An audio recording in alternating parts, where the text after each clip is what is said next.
All right, so on slide number 22, we're gonna kind of skip over a few things today that we're gonna come back to after the state test and spend some time on.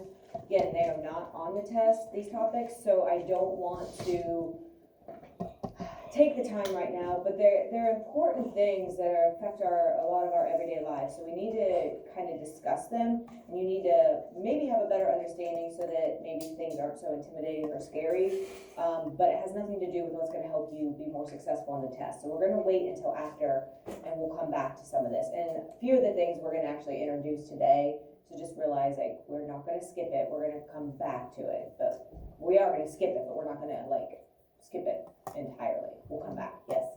When's the state test? I believe it is May 2nd.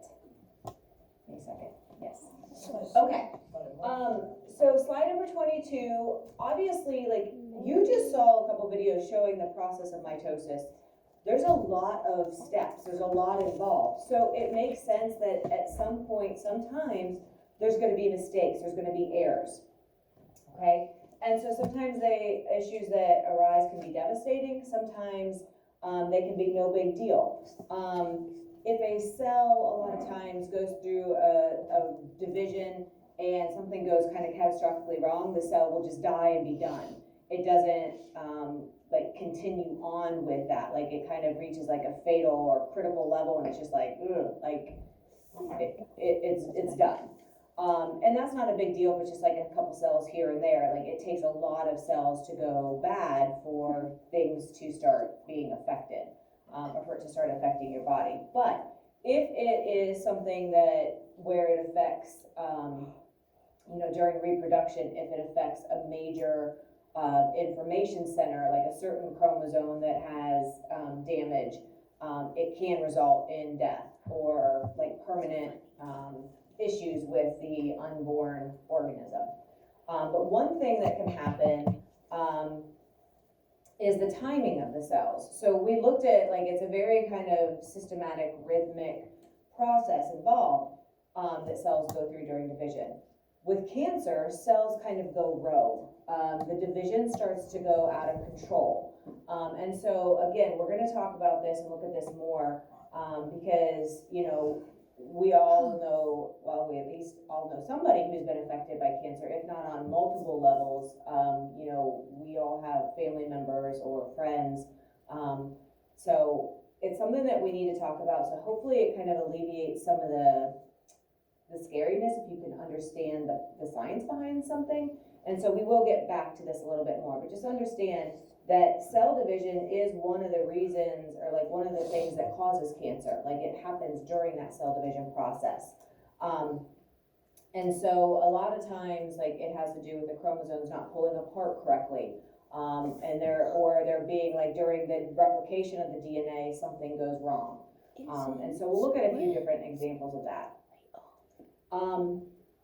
Okay, and so we've covered mitosis pretty well. Meiosis is the second type of cell division. Now, is meiosis used for body cells to reproduce? No. What are they used for? Oh, you probably don't want to say those words, do you? Sex cells. There you go. Way to be mature. Yes. They are for the production of those sex cells. And then obviously, and they said they were showing this in the video, those are the sperm and the egg cells in humans. And basically meiosis is the same exact process as mitosis, but it goes through one final division that mitosis does not. Right? And so the only reason that a cell is going to go through meiosis cell division is to help with reproduction for sexual organisms. So organisms that reproduce through sexual reproduction. Okay? How many parents are needed for sexual reproduction? Good. Have to have two. How many are needed for asexual? Good. Just one. All right. And so meiosis is going to be really similar to mitosis because they are both forms of cellular division, right? A cell dividing. But meiosis only divides the gametes, or those sex cells, the egg and the sperm cells. So mitosis is the body cells, 100%. no question there. But then there's some of those organisms, like we looked at those examples, organisms that use that budding process or that fission process. Those are using mitosis for asexual reproduction, right? Meiosis is only used for one purpose only, and that is sexual reproduction. So it doesn't have the option of using its division for any type of body cell. All right, and so meiosis combines genetic information from two gametes. So one egg cell, one sperm cell, and they come together to form what we call a zygote. And that zygote has all of the genetic information that that organism needs, right? And again, this is the process that we're most familiar with. A lot of the animals and organisms that we're around use this process. So not only do we as humans use this process, but, you know, all of our livestock, you know, our pets like cats and dogs and, you know, most of the animals that we're familiar with will use this. So, again, the gametes are the sex cells, specifically the egg and the sperm. And here's some advantages. Think about what we've talked about last unit with adaptations. Do environments and conditions always stay the same? No. No. And so if conditions would change and you have no way of having variations in the species, if something would happen that would be devastating or unfavorable to a certain type of organism, and they're all identical, it's going to affect all of them. So it could wipe out an entire species by one environmental change. Okay? So if there's variety and the environment changes, then there's a chance that there's some variation or random mutation that an organism had that didn't benefit them before, now is a huge advantage, and we call that now an adaptation, right? And so it allows for this variety in the population, and so it helps them adapt if an environment would change. At least there's the opportunity that the species could continue. And this can also lead to new species, just like we looked at with Darwin, with his finches, and a lot of obviously different other organisms that kind of get isolated and separated, and then over time they form into their own unique species. And you're getting half of the genetic information from each parent. So if you have a parent that is not totally healthy, if they were making a clone, then they're going to pass those same unhealthy traits on to their offspring. If you have two parents, then you only have a chance that you might get some of those unhealthy genes or unhealthy traits passed on to the offspring. So that also helps. Okay. So the video mentioned this. We know that the outcome of mitosis is one parent cell splitting into two identical daughter cells. Each of those daughter cells are considered diploid. They have the full amount. Diploid kind of sounds like double, so it's like it has the double meaning more, and we'll talk about haploid here in a second, which sounds like half. So if you think diploid sounds like double, it has the full amount of genetic information.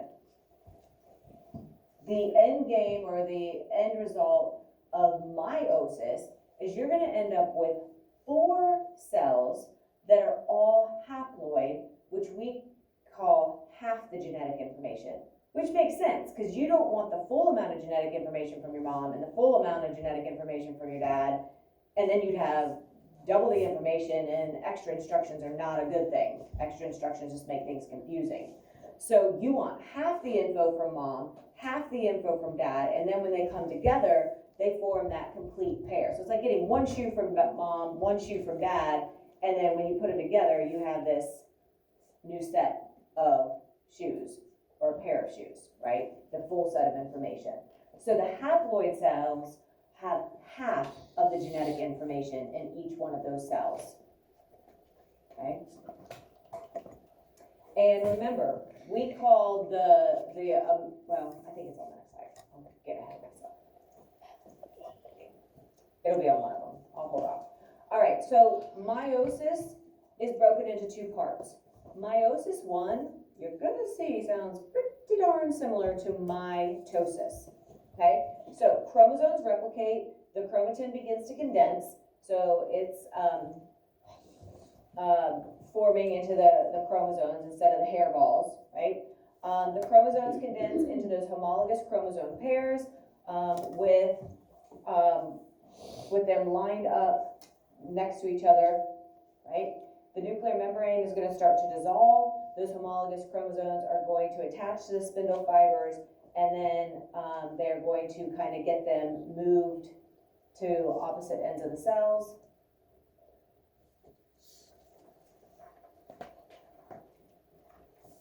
So basically, it's going through the same process as mitosis did in meiosis one.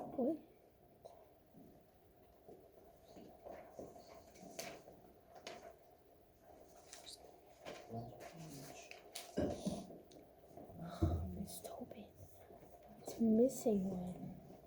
We're missing one? Oh, we marked them. Oh, okay. I was gonna say, I do make mistakes with them.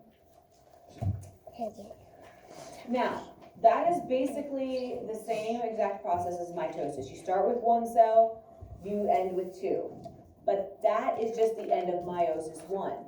There is now a meiosis two. You have two cells that each have the full amount of DNA. Well, we want them to get down to half of the DNA. So those two cells are now going to have to split and form their own two cells, right? And so the cell is now two daughter cells. And so the chromosomes are going to line back up in the middle of the cell, like the spindle fibers are going to attach and kind of line them up. And at once the two cells have the chromosomes lined up, they're going to start to separate them at the centromere. So those sister chromatids are now being separated. Okay, so the homologous chromosomes were separated first. Now the sister chromatids are getting separated, and you're going to have one on this cell, one on this cell, and then the same thing's happening on the other two cells. They're getting split as well. And so at the end, you get 4 new cells that are formed. Each one of those cells has half of the genetic information that it needs.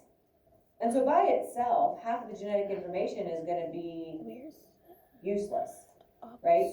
And so that's why it needs to find its counterpart. It needs to find the opposite gamete. And when that happens, then it will have the full amount of genetic information to start the new organism developing.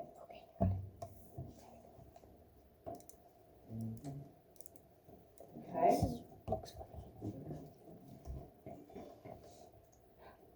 All right. And so the result of meiosis is that a new organism is produced from 2 parent organisms. The haploid cells are formed. We identify them as N. Remember how we identified the mitosis cells as 2N? That N is just the variable used for our number of chromosome pairs. So N is half of 2N. So that idea of haploid still holds true. So if we're talking the N number, it makes sense that that's the haploid number or half. And if we're talking the diploid, it's the double number, it's the big number, and we call that 2N. So again, those things kind of go together logically. It's not something that you need to try to memorize. Just understand, anytime it's talking about a gamete or a sex cell, or it says sperm or egg cell, instantly you should be thinking half the genetic information.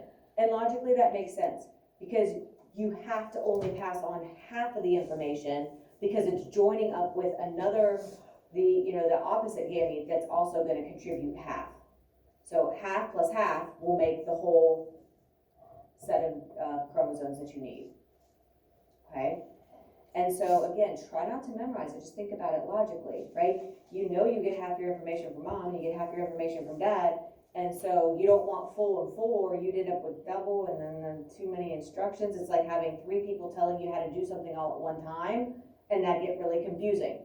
And so that's what happens. You need just the right amount. You need the full amount of information. So getting half and half, combining to make a whole amount, is just perfect.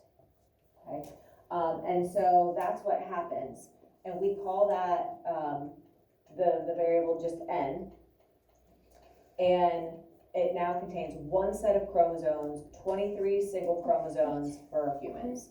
So anytime you're talking about gametes or sex cells, you know you're always talking the smaller number. It's always the n, the haploid, because you're only getting half of that information.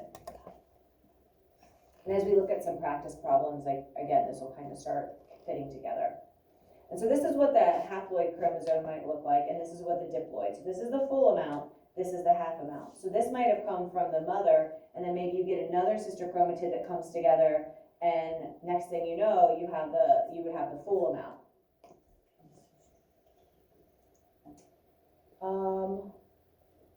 Okay, and so meiosis isn't perfect either, and some issues can arise that are devastating to the organism. Chromosomes can be deleted, damaged, and altered, and we'll look at some genetic disorders next unit that can arise from this. Down syndrome, for instance, there's actually an extra chromosome at 21, and again, it makes the instructions confusing. Instead of having like one voice saying, here, this is what you need to do, it's like it has too many voices and too many instructions, and it's just overwhelming, and it causes some serious issues, you know, and a lot of times, you know, it can be devastating to the organism, if, you know, and this is just one example. Again, we'll look at some more next unit as well. Sometimes there isn't an issue that is as serious, and it can just cause a random mutation. And sometimes those mutations are beneficial or will end up being beneficial. It's different, it's not what you would have expected. It arose because there was like a copying error or something happened during that process, but it still can be kind of, sometimes you get some really cool things out of it. Yes? Why's my name on the board? Eyes of Nye. I don't know, I guess because you share the name with Bill Nye. Yeah. And so sometimes these variations can actually be good, they can be really cool. Sometimes they can be bad, or sometimes they can have no effect at all. Like, if somebody is born with webbed toes, does anybody know somebody that has their toes webbed? Like the skin between their toes comes up kind of high? My cousin. Does that really affect your life? No. Not really. I mean, like, it's not gonna be bad or good, it kind of is. You know, obviously, if somebody is born with, you know, there's a lot of things that, you know, sometimes, you know, if you bred or raised animals, you know, like you'll have a litter of puppies and like one's born like with kind of like a deformity of their head or something just didn't form right. Well, then obviously that's probably a mutation that is a bad thing. They probably won't survive. And then sometimes a mutation can be good. So we watched a couple videos, like one of them, like most of the fish were blue, and then you had a couple random fish that were red. Well, when the environment changed, that became an advantage, and those red fish actually did better surviving than the blue fish did. And so like it was just kind of cool and different, but then the environment changes and it becomes something that's a benefit. Okay. I think, let me check something real Oh, quick. dang it.